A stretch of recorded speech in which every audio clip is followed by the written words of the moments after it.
Bismillah, alhamdulillah, wassalatu wassalam ala rasulillah wa ala alihi wa sahbihi wa man tabi'a sunnatahu ila yawmiddin. Assalamu alaikum wa rahmatullahi wa barakatuh, and welcome to another episode of your weekly Islamic discussion show, Guest of the Week, coming to you from Sharjah Media Corporation. I'm your host, as always, Ismail Bullock, and today, inshallah, we want to discuss one of the many great ahadith, the great sayings, statements of the Prophet Muhammad, peace be upon him. And it's one of those ahadith, or one of those statements that is very important and very pertinent, and is a very good thing for us to implement in our lives, on how to live our lives and how to make the most of our lives, inshallah.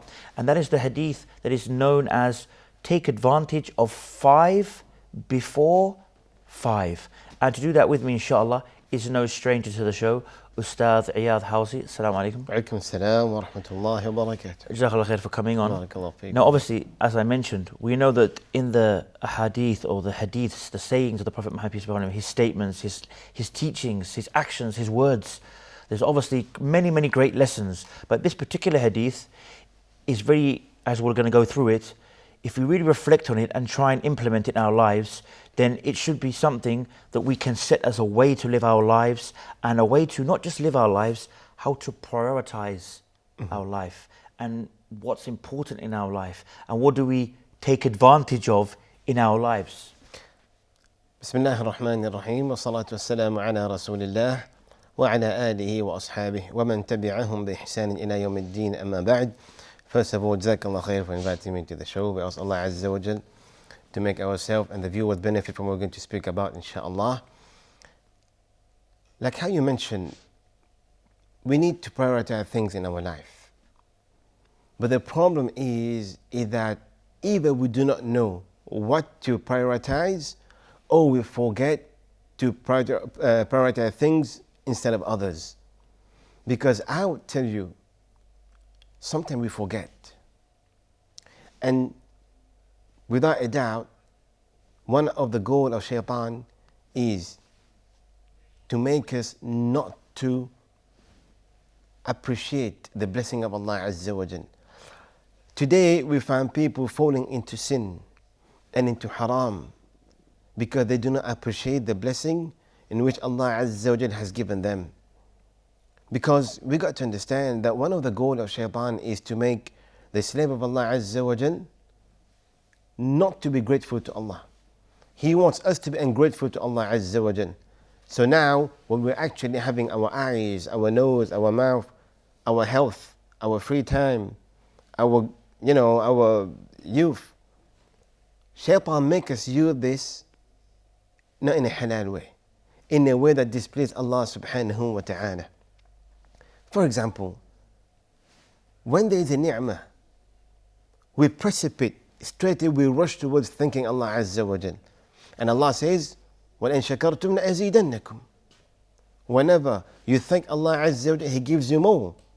This is one of the goals of shaitan, not to make you get more from Allah. Allah Al-Wadud, He appreciates. Allah Ar-Rahim, the most merciful, the most gracious, Ar-Rahman. So the more you give thanks, the more He will give you. But now, so the goal of shaitan is to make you not to be grateful to Allah subhanahu wa ta'ala of the blessing that He has given you. We cannot count the blessing of Allah Azza wa Jal. We have so much. Allah says, وَإِن تَعُدُّوا نِعْمَةَ اللَّهِ لَا تُحْصُوهَا. In another ayah, لَن تُحْصُوهَا. You will never be able to count the blessing which Allah subhanahu wa ta'ala has blessed you with. Ajib. But like how you said, sometimes when you read a verse from the Quran and when you read a hadith, you feel that this hadith is directing towards you. Now wait a minute, that ayah is talking to me. This hadith is speaking about me. When you find yourself that, well, you are sick, you can't make ibadah anymore. Well, you are old, you can't go hajj anymore. Or, for example, now you're poor, you can't give in the way of Allah Azza wa Jalla anymore. Now you start thinking, well, where was I before? So that hadith that we're going to explain today, like how you say, it teaches you what to make your priority in your life. The Prophet Muhammad sallallahu alayhi wa sallam, this hadith is found reported by Al-Hakim, authentic hadith. The Prophet Muhammad sallallahu alayhi wa sallam said, take advantage of 5 things before 5. Ajib. And when the Prophet Muhammad sallallahu alayhi wa sallam is saying, take advantage of these 5 things, he knows what he's talking about. And now we're going to see, what did he start with? What do we take advantage of? Our family, our kids, our work, our career. This is what we think about. What's interesting is we find nowadays so many of these people are going to life, what they call life coaches or life gurus, where they go to these lectures and they listen to this guy talk about how to improve your life or how to live your life, how to be successful. And we find that so many of those people, whether they know or they don't know, who are actually giving the lectures, the so-called life coaches or the life gurus, are actually many of the time saying what is already available to us in a hadith. So many of them. It's very true. They say things, principles that they don't even know, that they've learnt from other books, which actually, if you look back, they were affected by maybe the Muslims of Spain and the philosophers of Spain. When I say philosophy here, I'm talking about philosophy in the sense of how to have manners and characteristics. A lot of these things we see in the modern world, from civilizations that would be classed as not being Muslim, they took those from the Muslims, for example, of Europe, of Spain. Yeah. And they don't even realize that a lot of these motivational speeches they give are based in teachings that came from Islam. Definitely. The Prophet Muhammad told us. So we don't need to go outside to motivational coaches. We've got the resources. When we can find these in the statements of the Prophet Muhammad, peace be upon him. Subhanallah, it's very true. And one of the things that, that the Prophet Muhammad started with is, when we say take advantage of 5 things before 5, and Nabi Sallallahu started with, take advantage of your youth before you come old. Ajib, if ever now, take advantage of your young age before you become old. Because trust me, once you are young, this is the time you're strong. This is the time you're mentally fit, physically fit. Why do we use these blessings in a way other than the way of Allah Azza wa Jal? So when the Prophet Muhammad said, take care of your youth before your old age, what he means? He means, yes, take good care of it. Make the most out of it. Because when you are young, this is the time your ibadah is more beloved to Allah subhanahu wa ta'ala, because at that time you are fit to do many things outside ibadah. So now when you're actually doing ibadah at that young age, that is why the Prophet Muhammad sallallahu alayhi wa sallam said, among the people who will be under the shade of the throne of Allah Azza wa Jalla on Yawm al-Qiyamah, there will be those young people who were making ibadah to Allah subhanahu wa ta'ala. So if you look at the Sahaba and those people who accepted Islam, were they old people? No, they weren't. Abu Bakr radiallahu anhu, they were young. Umar bin Khattab was young. Ali bin Abi Talib, Usama bin Zayd, 18 years old. The Prophet Muhammad sallallahu alayhi wa sallam gave him the raya, gave him to be the leader of that jesh. Even I believe Mu'adh bin Jabal, yes, 17, was sent to Yemen. Very young. As a person to call the people of Yemen to Islam. Allahu Akbar. Why? So if in our young age we are not ready to propagate Islam, do any kind of thing for Allah, when are we going to do it?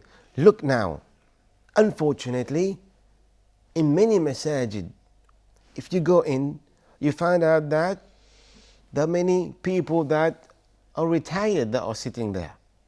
But where are the youth? Where are they? We do not want the dunya to keep us away from Allah Azza wa Jal. Do not think that, all right, when I grow old, then I'm going to start making my salawat. When I grow old, then I will go to Hajj and Umrah. Unfortunately, what guarantee do you have that you're going to grow old? You got no guarantee. And now, you've become old.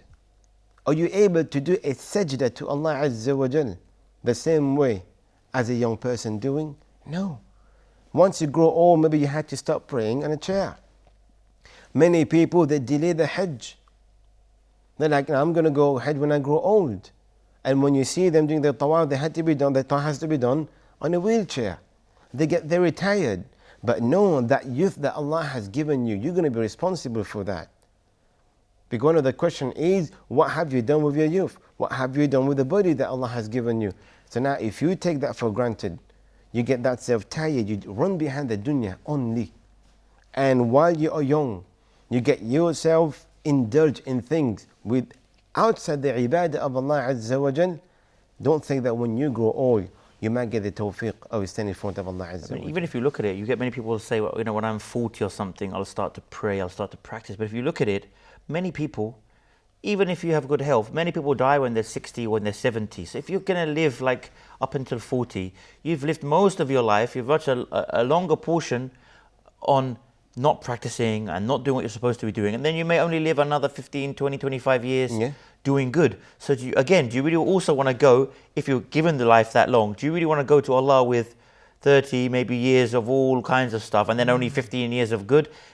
Look at it on the scale, you see what I mean? Yes, because even if you look, subhanAllah, at when Musa alayhi salatu wasalam and all the prophets, when they were young when they started making da'wah. Because when you are young, subhanAllah, you are mentally fit, you are physically fit. And because the youth is something that is appreciated. Unfortunately, the old age is not being appreciated as an old age person. That is why even when we enter Jannah, according to the hadith of the Prophet ﷺ, well, how old we're going to be? We're going to be 33 at the prime time of your youth. So when we're saying youth over here, we don't mean only the teenagers. I mean at least, like 35 to 40, where you're very fit. But then after that, you start getting some kind of sickness. The diabetes come in, this come that. May Allah protect us from that. But what we mean is, once you reach the age of puberty, get yourself. That is why the ulama says, once you're young, when this brain is already it's a young brain. It's a brain that doesn't know much about the fitna. Get yourself and memorize the Quran, because that is the time. If you will not memorize the Quran in your youth, don't expect to memorize it when you're old, because we know very well our memory, our level of our brain, how it works, it gets lower and lower the more older we get. So that is why if we do not do our ibadah in our young age, don't expect it to be done at the later age. One sajda done by a youth compared to a sajda done by someone who is old, if you compare that in the balance, it's different. That is why they'll mention under the shade of the throne of Allah Azza wa Jal on Yawm al-Qiyamah. Because you need this. We as parents, we need to let our kids and our daughters and our sons to know how they should be while they're growing up. You're growing up in the ibadah of Allah Azza wa Jal. This is where you're going to be. Don't wait. How many people has waited till, okay, when I grow old, I'm going to go to Hajj? It never happened. Or when they go to Hajj, they can't make the tawaf properly. So then they look at the young people for help. That's not really good. That's not really good. So this is the third thing the Prophet emphasized upon, is your youth before your old age. Because when it comes to the old age, you know what happened? You need to depend upon other people. So that's why. Okay, we'll just stop there for a break. Join us inshallah after this break.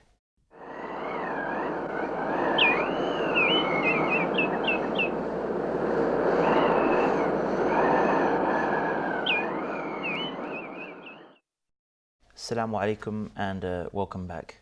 Now, obviously before the break we touched on the first point, which is of the 5 things you should take advantage before 5. So we mentioned that you take advantage of your youth before your death. So that's the first one we've covered. Now we're moving on to the second thing that you should take advantage over something else. Yes. So the first one, the Prophet said, you take advantage of your youth before your old age.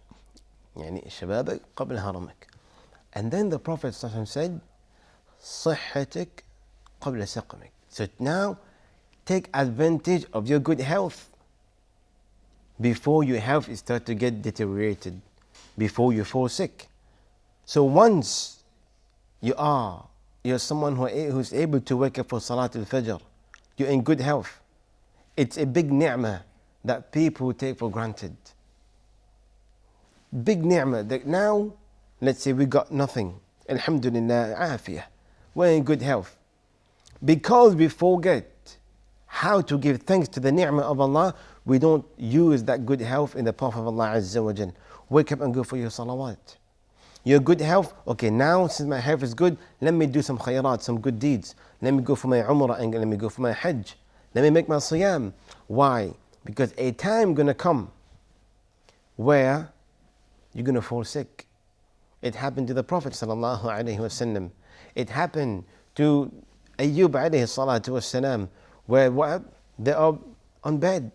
Then at that time, you will want to make a ruku' and a sujood to Allah, you will not be able to. And you just remind me of that. I remember someone recently reading one of the social media platforms. One of the people I have as a I guess you could say a contact or as a friend, and she's a Muslim sister. Maybe she's in her 60s, maybe close to 70s, and it kind of struck me because she was saying.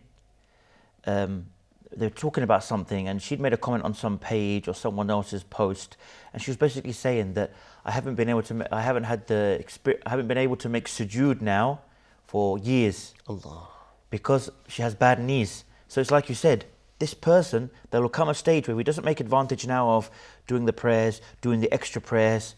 He's going to come to a stage where he realizes, I'm getting old now. I better fix my ways, and then he's going to wish he would have, because he'll then, when he really wants to make these kind of sujoods, he'll find he can't because he has gout, maybe he has arthritis, rheumatism, and he can't bend down on the floor. It's very true. And he will be thinking, what have I done? Now I can't even make sujood. Now I feel like I really want to make sujood. I woke up, I've become old, I realized that, hey, death is around the corner. Allah. And then he can't take advantage of the prostration, which is if people do this prostration properly, is an amazing thing. It's one of the things that really struck me when I wanted to become Muslim, even at the young age of 14, is going to a mosque with my school friends and prostrating, even before I took Shahada, was a very, I can't explain, very spiritual, very uplifting feeling. This feeling of being in sujood, complete surrender, complete humbling yourself to the Creator. Allah. This was such a feeling. So imagine if you've stopped yourself from doing this on this. Basically, you've been fooling yourself, and shaitan has been fooling you that I will do this prayer when I get older. Or maybe if you're a non-Muslim, hey, I know Islam is the truth. It makes complete sense. But hey, let me have some fun. YOLO, you only live once. I'll become Muslim later on. And when you actually do become a Muslim later on, or you start to become practicing if you're already a Muslim, then you say, what have I been doing all my life? When I had the ability, like you said, to do Hajj, to do Umrah, to do all these prayers I could have done. And now I'm struggling because so this is a kind of...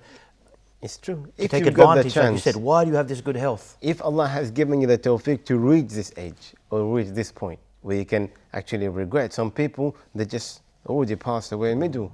Subhanallah. There was one of the sisters, she's a PhD doctora.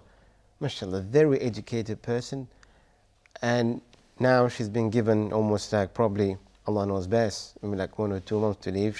She's in the hospital, and then, you know what she was saying? She was like, in my life, she's from America, she was like, I've studied a lot in my life, and I've gone to many, many interviews in my life, and I've got my bachelor, my master, I've done my researches, and I've done my PhDs. But now, I'm on that bed now. I'm thinking, what did I do all this time? And I've passed all my interviews, and I've got a big interview coming up now. I'm going to meet Allah Azza wa Jal. I need 3 questions to answer in the grave. Subhanallah. So that what she said, when I heard this, like, well, wait a minute. So what she's actually thinking now, well, when I was actually in my good health, probably now I feel that I wasted a lot of time. It's good. You need to have your bachelor, your PhD, your master. You're supposed to be the best in your field as a Muslim. But you should not. You should make sure that you prioritize the pleasure of Allah Azza wa Jal first. Because once you get yourself drained in the dunya, and then when it's time for you to make ibadah, you're in bed. When it's time for you to go to Allah Azza wa Jal, khalas, you're in bed. You can't do it. No, by the time, why did Allah have given you strength? Allahu al-Qawi, and He is the one who gives strength. Why? Yeah, Allah is giving you strength for you to make ibadah. Yes, your work is ibadah, great. But there are ibadah awlawiyya, there are ibadah like salawat, like walking toward the masjid, like doing khayrat, and helping the poor. But if you ain't going to do that while, mashallah, while your health is good, don't wait when you're sick to do that, because if you find people, subhanallah, you have people that are, mashallah, very rich. They've got millions in the bank account, but they can't touch sugar. So then when we look at that, we're like, wow, big ni'mah, we can do this. But sometimes some sickness come in, then you feel like, wow, back in the days I was in big ni'mah. So, when do we feel the ni'mah of Allah Azza wa Jal? When it has been taken away from us.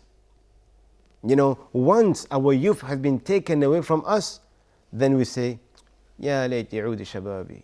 The poem, I wish my youth would come back. Once our health has taken away, I wish my health would come back. I would walk to the masjid. I wish my health come back. I would give it for the sake of Allah Azza. So don't keep on wishing. Now you have it, do it. So the first one was your youth. Second one, take care of your health. And subhanallah, the third one is your free time. Your free time. This is a big ni'mah that we do not think about.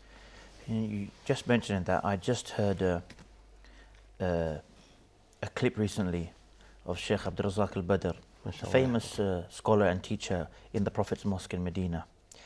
And he was talking about how the youth of today, they are in need of sincere advice. Yes.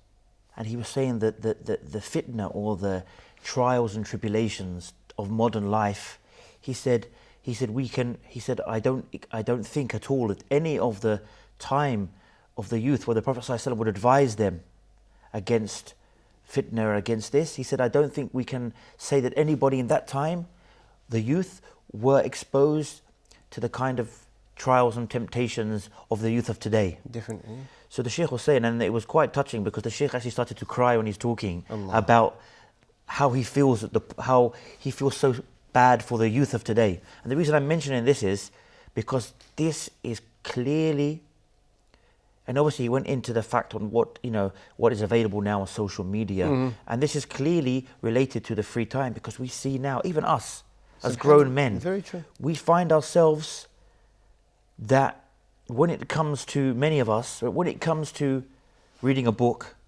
listening to an Islamic lecture, reading Quran, you'll be like reading the Quran for 10 minutes and be falling asleep. But you can be on one of the social media platforms, checking photos, checking the latest for 2 hours. You'll find yourself on your phone. Subhanallah. And even us as grown men now, we find that we go out with each other for meals or coffee, and each one of them is down on his phone. They're having the meal, and then he's over there. So this is a big problem with people are wasting their time like anything. Time or being wasted. Like, I don't think we can probably... You've seen now people making cartoons. I think they've taken clips from some old cartoon and they've put like mobile phones. And you've probably seen this cartoon where people are walking with mobile phones and they're falling down manholes and someone's falling off. And they're just, or someone's had an accident, everyone's taking pictures of the phone and then they're carrying on. So it has, to some extent, you see sometimes you go out, it's like you're in a zombie world. Yeah, it's true. The way the topic of wasting of time, that's happened to everyone. The thing is, we do not know how to make our time or use our time in the best of ways. Because look at the time. Sometimes you feel, can you believe someone come and tell you, brother, I didn't have time to pray? Hey, where were you? If you tell me you don't have time to pray, all right, you tell me you don't have time to do the Quran, okay, all right. You don't have time to pray? Allah has put you in this dunya for you to pray. Not just that, you'll find the same person Maybe he went and played an hour and a half of football, then he No, went home and he watched had- a 2-hour movie, and then he went and chilled out with his friends in the shopping mall. Exactly. So he had 5 hours to chill out, but he didn't have 5 minutes, literally 5 minutes. And in reality, Fajr's before you go to work, or before you go to college, or before you go to uni. So you're only having maybe, generally speaking, you're having like Dhuhr and Asr, 5 minutes around lunchtime, 5 minutes in the afternoon. So in reality, no one's too busy to fit that in Yeah. reality, right? So that's a problem. And we find, we understand everyone's at different levels of practicing. Everyone's got their weaknesses. Maybe one guy says, I like to watch a bit of TV. Okay, you like to watch a bit of TV. But surely at the same time, early on in the day, you can fit in a bit of Quran. Yes. We're not saying you have to give everything up at once if you have some, but at least Shortcomings, yeah. fit it in. At least try and make a balance. To Definitely. balance up your shortcomings with some goodness. Yes, yes. Spend a bit of time. You like to watch a movie at night. How about when you're driving to work in your car, you listen to an Islamic lecture, to some Quran, something. Yeah. Try and at least create some kind of balance there. It's so true, because this is it. That's why when now we complain, we're like, brother, I got no time. But then you start thinking, yes, back in the day, I had time. From Fajr until 10 o'clock, I used to waste it. In my break, I had time, but I used to waste it on social media, like how you're saying. I never use my time properly. Allah, He swore in the Quran by the time. It's something very, very important. And time, subhanallah, they say it's like sword. This is one of I was thinking of that. One day I was getting late for something. And I was like, we can wait for the time to come. But the time will never wait for you. It's 4 o'clock, it's going. It goes. And if you think about it, it goes so quick. Just now, this is coming to my mind right now. I became Muslim when I was 14. I'm now 41. Allah. Where did the time go? Allahu Akbar. And what did we do at that? Definitely. Ajib. If you look at it, for MashaAllah. most of us, we say, we could have done, even if some of us may have achieved certain things, I think we can all look at ourselves and say to us, but we could have done more than that. We could. And where did the time go? People think there's so much time, but it just goes like that. Look, we know very well the time is going very quickly. But now we are someone who's got aql. We need to know what to prioritize in our time.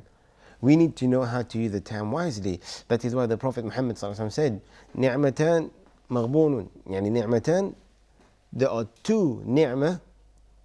Maghbunun kathirun min al-nas. Many people, they take it very lightly. Sihha wal faragh. Their good health and their free time. So whenever they have good health, they don't take care of it. Whenever they have free time, they don't take care of it. They don't take advantage of it. So when this is removed from them, when Allah has removed that from them, this is when they feel that I wish they would come back. So that is why you have a car, every day you have a car. The day you don't have a car, then you come to know the ni'mah of a car. The day you don't have a wife, the day you don't have kids, the day you have the ni'mah that you are in every day, this is when you come to know its qeemah, you come to know its value. Subhanallah, we do not know the value of time, of youth, until this is removed away from us. SubhanAllah. On that point, we'll go for a quick break. Join us for the final part of the show after this short break.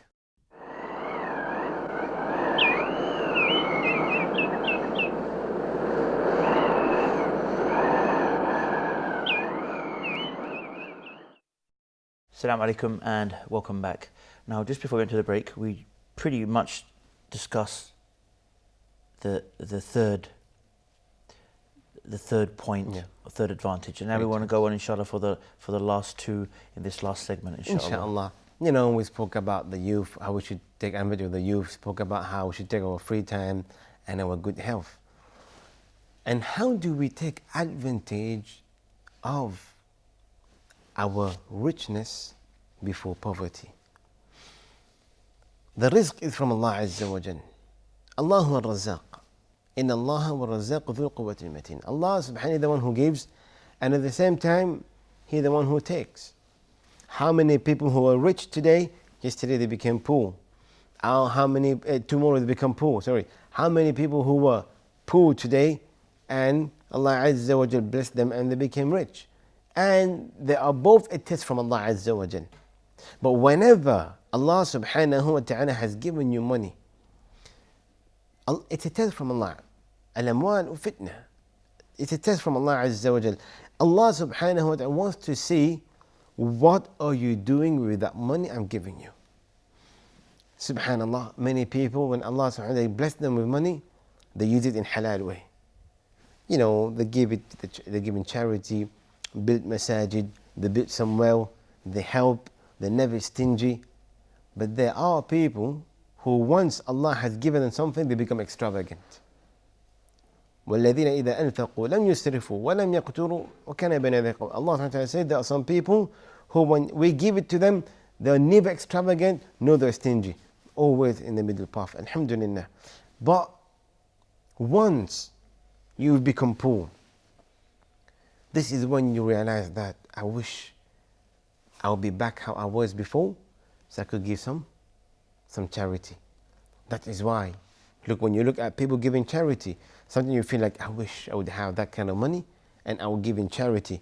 That is why there are two kind of people that you can envy or envy, you want to call it. The one who has the knowledge of the Quran, he reads it day and night, and someone whom Allah has given wealth and then he spends it day and night. So when you are rich, which I mean, when I say rich, we don't say that you're supposed to be a millionaire. When you have extra money, you're a rich person. When you are someone who is eligible to give zakah, you're a rich person. That means you have reached the nisab. You're a rich person in the eyes of Allah Azza wa Jal. So if at that time you do not use your money wisely, today or tomorrow Allah Azza wa may take your money.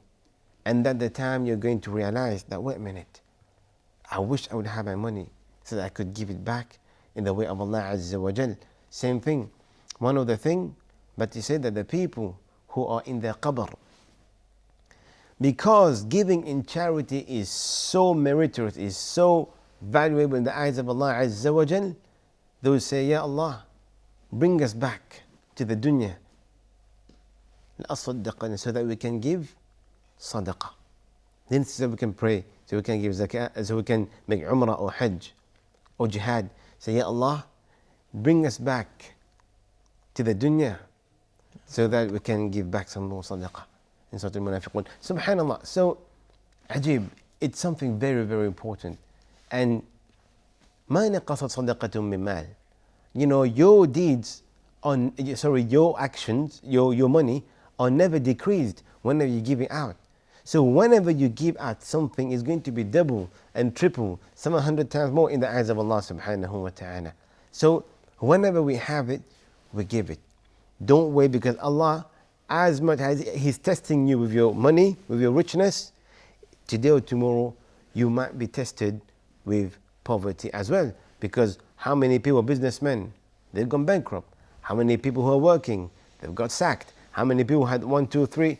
Allah Azza wa Jalla, because whenever we have, الَّذِينَ يُنْفِقُونَ فِي السَّرَّاءِ وَالضَّرَّاءِ. The people of Jannah, those people who spend whenever they're happy, whenever they're sad, whenever they're rich, whenever they're poor. Those are the people of Allah that Allah will take care at all times. So we need to be very careful. Whenever we have money, it's a test from Allah subhanahu wa ta'ala. And the last thing that the Prophet Muhammad said about the advantage, look, he started with the youth. And they said, your health, and then take care of your free time, and take care of your money. And the Prophet said, take care of your life before death. So now what the hadith actually telling you is, like how you said in the beginning of the show, we need to know what to prioritize in our life. Your health, your free time, your youth, your money. And then you come in a big diagram of your life. This is actually life. You take good care of this, it's success for you in the dunya and the akhirah. So how many people, before they pass away, they say, oh Allah, we wish we just go back to our life. If ever we were able to sit with someone who's going to pass away, he'll be thinking, I'm 65 years old. What did I do for my life? What have I done for the sake of Allah Azza wa Jal in this dunya? 65 years old, it's gone like that. So that's why the Prophet Muhammad said, take good care of all these 5 things before it's too late. If you take care of these 5 things, you, myself, and the viewers, trust me, it is falah. It is success in this dunya and the akhirah. And this is one of the hadith that we need to teach our kids. We need to teach our community so that they realize, understand. This hadith it make people mind, it open people's mind. Now, wow, wait a minute, exactly. A time gonna come, I will start regretting. A time gonna come, I will regret about 1, 2, 3, 4, 5. So why do I start now? Because we can never know when Malakul Maut gonna come and take our life. This is something very, very important. And you know, people are always mentioning that silly statement that was going around for years of YOLO, you know, you only live once. Yes. So just do whatever you want to do, just have fun, just no boundaries, no rules, no regulations, just do what you want. But the reality is, you only live twice. SubhanAllah. You'll live in this life, which is in comparison to the next, is a short life. Yes. So why would you jeopardize the next life for this life? Of course, we all make mistakes. Yes. But to make your whole life revolving around doing whatever you feel like doing and do whatever what makes you happy, and like you said, no rules, no boundaries, I'm a free man, I just do whatever I want whenever I please. No. This is not this is not the right thing to do. And if ever we felt that maybe we were ignorant about it and we fell into this kind of sad thing that, you know, we wasted our time in our life or we wasted our youth, well, I would say it's never too late. The door of forgiveness is open. You know, the door of forgiveness is open. And if ever you are 30 years old, 40 years old, still you got the Prophet Muhammad said, just take care. If you lost the first one, you know, if you lost your youth, so it's time for you not to lose your health. It's time for you not to lose your money and your free time. Try to work on those things that you already missed. Things that you haven't missed, work on it. Be a better Muslim. Be someone that be more proactive and active into the da'wah. You know, get yourself near to Allah Azza wa Jal. Do things that Allah Azza wa Jal will love you in that thing. Well, I got some money, use that for the sake of Allah before Allah take that away from me. You know, I got some free time, I use that for the sake of Allah. Watching a movie 3, 4, 5 hours, you know, being on the social media for all these times, you know, this is something that before we do that, think that we don't waste time. Well, we also have to remember as well that people, they do things like you said, they watch movie, they watch TV, whatever, they spend their time, they're just chilling, doing nothing much. But at least try and incorporate, make a start, incorporate within yourself going to a lecture. Yes. Just going to the mosque. No one's saying to you have to be a big student of knowledge and memorize texts and write. Just being in that environment is something that will be recorded for you. And we know on the Day of Judgment there'll be people who will be entered into Jannah, and other people, there'll be people on the Day of Judgment who are destined to go towards the hellfire. Yeah. And then people will call out and say, Ya Rab, he used to be with us. And then he will be brought. Why was this? Because they were people who were really students of knowledge, studying the religion, and this person just used to come and sit around in the mosque with them.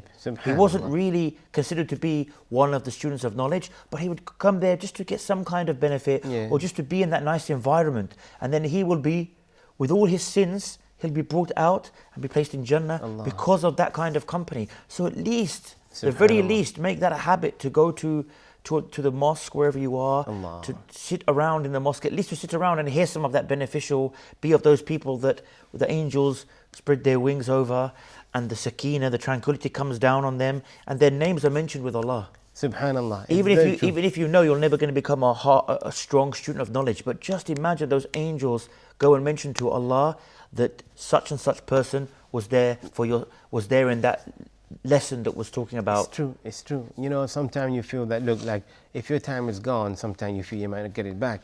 Let's say, for example, while you were young, you felt that you did not obey or be under the service of your parents. You were not under the service of your parents much. Now you're old, try to make it up. If you felt that when you were young, you did not spend time for the sake of Allah Azza wa Jal, now make it up. Same thing, if you felt that, well, you have the money now, before you didn't give much of charity, you did not spend some of that money to the poor or for the sake of Islam, now is the time to do it. For you to hear it now, for you to understand the hadith according to what we explained, it's something very simple. It's simple and it is easy for those people who really want to meet Allah Azza wa Jalla on the Day of Judgment to have their book on the right hand. I mean, we've probably got like a couple of minutes left, but what would be your final advice for some of those people who are watching and they've heard what we've said, but they still feel that they say, give me some basic steps on to where to start to make these changes in my life? Sarahatan, to me, the first and foremost thing is, if you want to change your life towards Allah Azza wa Jal, is to start with tawbah. This is the main thing. Sometimes, because the heart probably is dark. If ever you feel that you want to do some kind of ibadah, but there's something stopping you, you got to understand the Prophet Muhammad sallallahu alaihi wasallam said, for verily, whenever we do any kind of sin, there's a dot that gets into our heart, and the thing that cleans that heart is istighfar. Make tawbah to Allah Azza wa Jal. Go back to Allah subhanahu wa ta'ala. Return back to Allah Azza wa Jal. Now you're thinking, well, I want to make more. You need to go back to Allah subhanahu wa ta'ala. وَأَنِيبُوا إِلَىٰ رَبِّكُمْ وَأَسْلِمُوا لَهُ. There are people who actually go back to Allah and they submit themselves to Allah. So once you make istighfar, you clean that heart, you will see, you start feeling the sweetness of salah, the sweetness of ibadah. Once you find this, you will see yourself getting easy for Salat al-Fajr. Or what you miss out in your life, Allah will make it easy for you. But the first and foremost thing is you tawbah to Allah Azza wa Jal. Because remember that the door of tawbah is open until Malakul Maut come in and meet you. And we know that the Prophet ﷺ said, just to end on this really, we know the Prophet ﷺ said that all of Bani Adam, all of mankind, the sons of Adam, all of mankind, all of humankind, make mistakes, but the best of those are the ones who repent. So Allah is telling us here, Prophet ﷺ is telling us that we will make mistakes. Yes. But it's about moving on from those mistakes and doing your best not to repeat them. And rectify them. And keep going on. It's true. You make mistakes, you repent. Make mistakes. This is what is expected from us. And Jazakallah khair for coming on. Barakallahu feek. And we ask the viewers that we can take this away, this amazing hadith of take advantage of 5 before 5, and we ask that Allah allows us first of all to implement it in our lives, and for you the viewers to do so. And until next time, inshallah, I leave you until the next time, same place, inshallah. I leave you as always with the greetings of Islam, which are the greetings of peace. Wassalamu alaikum wa rahmatullahi wa barakatuh.